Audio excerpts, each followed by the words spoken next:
Hello everyone, अभी हम लोग करेंगे 5 मार्क्स का very very important question Bihar board के एग्ज़ाम के लिए जो क्लास 12 का होने वाला है 1 फेब से। तो उसमें जो 5 मार्क्स का केमिस्ट्री के अंदर से जो बहुत बहुत इंपॉर्टेंट क्वेश्चन है जो आएगा ही आएगा, आई एश्योर यू कि ये क्वेश्चन आएगा। तो इसको चलिए कि इसका कैसे नोट्स बनाना है, कैसे लिखना है, ये जान लीजिए फटाक से। तो क्वेश्चन आप देख रहे हैं, कार्बोहाइड्रेट क्या है, इनका वर्गीकरण कैसे किया जाता है, और what are carbohydrates, how are they classified. Okay, तो देखिए यहाँ पे जब आपको आगे बढ़ेगा वीडियो तो आपको लगेगा कि इतना लंबा लिखना पड़ेगा मैम, तो ऐसा कुछ भी नहीं है। पॉइंट वाइज आपको लिखवाया जा रहा है यहाँ पे, और जितनी बातें लिखवाई गई हैं ज़रूरी नहीं है कि सारी बातें आपको याद रह जाएंगी। इसलिए आपको क्या है कि कोशिश करना है कि मैक्सिमम चीज़ों को पढ़ लेना है। जितने पॉइंट्स आपको याद रहेंगे उतने पॉइंट्स आप एग्जामिनेशन के अंदर लिखेंगे ताकि आपको फुल मार्क्स हो जाए। 5 मार्क्स का क्वेश्चन है ये। तो देखिए, सबसे पहले हम लोग कार्बोहाइड्रेट्स जानेंगे क्या है।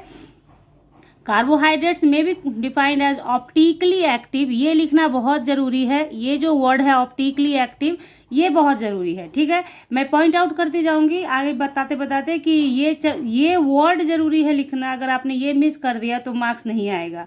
कार्बोहाइड्रेट में भी defined as optically active polyhydroxy aldehydes और कीटोन्स और compounds which produce such units on hydrolysis. ठीक है, एग्जाम्पल है glucose, sucrose, starch et cetera. They have general formula CxH2 whole Y and were considered as hydrates of carbon from where the name carbohydrates was derived।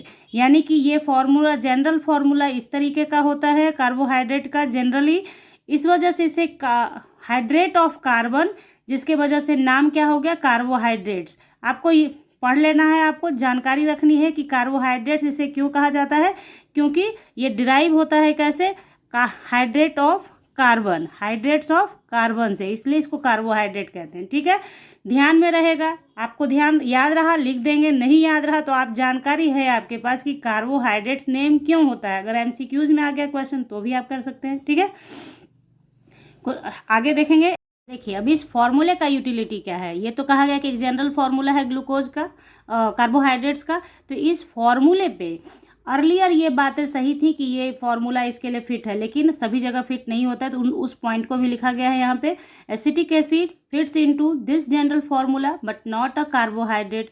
On the other hand rhamnose C6H12O5 is a carbohydrate but does not fit into this general formula.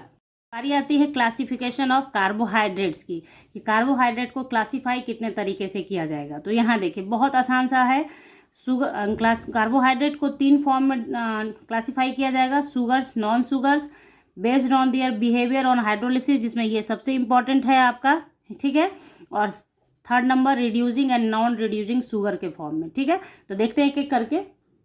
तो देखिए, sugars and non sugars. Carbohydrates which are sweet in taste are called sugars. ठीक है, while other are called non sugar. मतलब जिसका test sweet है वो क्या होगा, शुगर्स कहलाता है। जिसका टेस्ट स्वीट नहीं है वो नॉन शुगर्स कहलाता है। Sugars are soluble in water while non sugar are not soluble in water. ठीक है, देखिए हम लोग जनरली जैसे ही कोई चीज़ मीठा लगता है, मीठे वर्ड को बोलते ही, स्वीट बोलते ही शुगर ही दिमाग में आता है। तो याद करने में बहुत आसानी है कि carbohydrate which sweet in taste are called sugars और अदर्स आर नॉन शुगर। हो गया, इतना ही था, इसमें कोई मेहनत नहीं है। देखिए, carbohydrates are also known as saccharides. Greek word में सैकरॉन का मीनिंग होता ही है शुगर। ठीक है, ये सब आपको याद, ये सब मैंने यहाँ पे मेंशन कर दिया है इसलिए ताकि आपके MCQs में भी क्वेश्चन आ सकते हैं कि सैकेराइड्स का मीनिंग क्या होता है, तो उसका मतलब ही होता है शुगर। ठीक है, तो ये हो गया। और ये आप इस तरीके से अगर आप एग्ज़ाम में लिखते हैं तो आपको पूरा 5 मार्क्स मिलेगा। ठीक है, देखिए 5 मार्क्स के क्वेश्चन का ये मीनिंग नहीं होता है कि 5 लाइन आप लिखेंगे और आपको फुल मार्क्स 5 मार्क्स दे देगा, ऐसा नहीं होता है। ठीक है, क्वेश्चन नंबर ये बी है, on the basis of their behaviour on hydrolysis. तो हाइड्रोलिसिस के बिहेवियर पे 3 पार्ट्स में बांटा गया है, मोनोसेकेराइड्स, ओलिगोसेकेराइड्स, पॉलीसेकेराइड्स। ठीक है, देखिए कितना आसान होगा।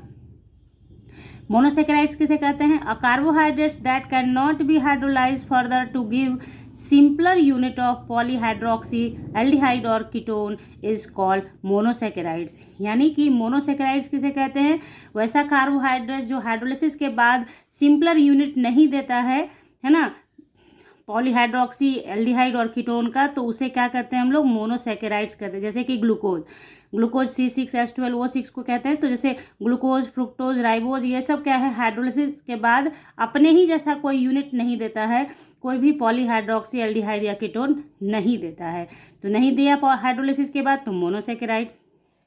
ओलिगोसेकेराइड्स किसे कहते हैं? देखिए, कार्बोहाइड्रेट्स दैट इल 2 to 10 यानी 2 और 2 से 10 तक, 2 से 10 तक monosaccharides units on hydrolysis are called oligosaccharides. यानी वैसा कार्बोहाइड्रेट्स जो हाइड्रोलिसिस के बाद 2 से 10 तक का मोनोसेकेराइड्स यूनिट आपको प्रोवाइड करे ऑन बाय द हाइड्रोलिसिस, तो वो क्या कहलाता है? ओलिगोसेकेराइड। जैसे कि आपका सुक्रोज को जब आप हाइड्रोलिसिस करते हैं तो ग्लूकोज और फ्रुक्टोज मिलता है, आपको 2 यूनिट मिला ना, तो उसे ओलिगोसेकेराइड्स के कैटेगरी में रखा जाएगा। यहाँ से आप MCQs भी समझ सकते हैं।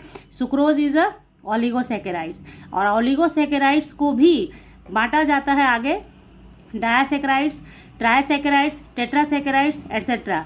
यानी कि अगर हाइड्रोलिसिस के बाद 2 यूनिट मोनोसेकेराइड्स दे रहा है तो उसे डायासेकेराइड्स कहेंगे। अगर 3 यूनिट दे रहा है तो ट्राइसेकेराइड्स कहेंगे। 4 यूनिट दे रहा है तो टेट्रासेकेराइड्स कहेंगे। यानी कि हाइड्रोलिसिस होता है कार्बोहाइड्रेट का, और वो अगर दो सिंपलर यूनिट देता है मोनोसेकेराइड्स का तो वो डायासेकेराइड्स हो गया। तो सुक्रोज को डायासेकेराइड्स भी कहेंगे। यानी ओलिगोसेकेराइड्स में किस तरह का है सुक्रोज? डायासेकेराइड्स है। क्यों? क्योंकि वो 2 यूनिट देता है आफ्टर हाइड्रोलिसिस। तो देखिए यहाँ एग्जाम्पल दिया है मैंने, सुक्रोज, माल्टोज एटसेट्रा। यानी माल्टोज 2 यूनिट ग्लूकोज का देता है, सुक्रोज आपका ग्लूकोज एंड फ्रुक्टोज दोनों देता है। ठीक है, तो ये ध्यान में रखना है आपको। पॉलीसेकेराइड्स किसे कहेंगे भैया? तो carbohydrates which yield a large number of monosaccharides unit on the hydrolysis are called polysaccharides.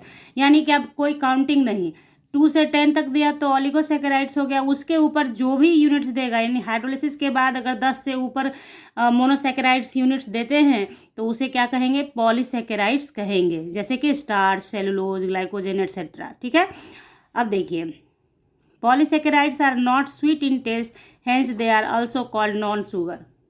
तो पॉलीसेकेराइड्स जो होते हैं वो टेस्ट में स्वीट नहीं होते हैं, इसलिए उसे नॉन शुगर के कैटेगरी में आप रख सकते हैं। यानी नॉन शुगर के एग्जाम्पल में आप स्टार्च, सेलुलोज, ग्लाइकोजेन ये सबको रख सकते हैं। ठीक है, नेक्स्ट है हमारा reducing and non reducing sugar. ठीक है, all those carbohydrates which reduce Fehling solution and Tollens reagent are referred to as reducing sugar while others are called non reducing sugar।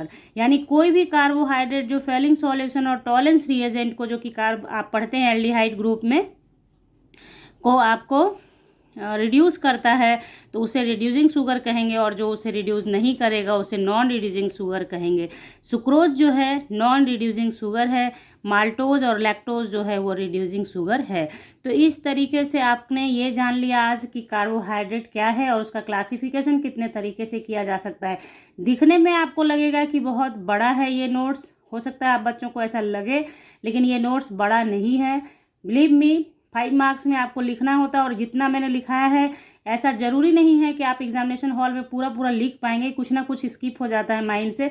इसलिए आपके पास मटेरियल इतना तो होना चाहिए कि कम से कम भी लिखें तो आपका क्या हो जाएगा? मार्क्स सही से सही, ज़्यादा से ज़्यादा आ जाएगा। तो ये था आपके लिए इम्पॉर्टेंट क्वेश्चन का नोट्स। आगे भी ऐसे क्वेश्चंस के नोट्स मैं दूंगी, इसके लिए आप कर लीजिए सब्सक्राइब चैनल को विथ बेल आइकन, ताकि वीडियोस की नोटिफिकेशन आपको मिल जाए। और ज़्यादा से ज़्यादा वीडियोस को शेयर करें बच्चों अपने दोस्तों के बीच। तो मिलते हैं आपसे नेक्स्ट क्लास में, तब तक के लिए bye, thank you, take care, have a nice day.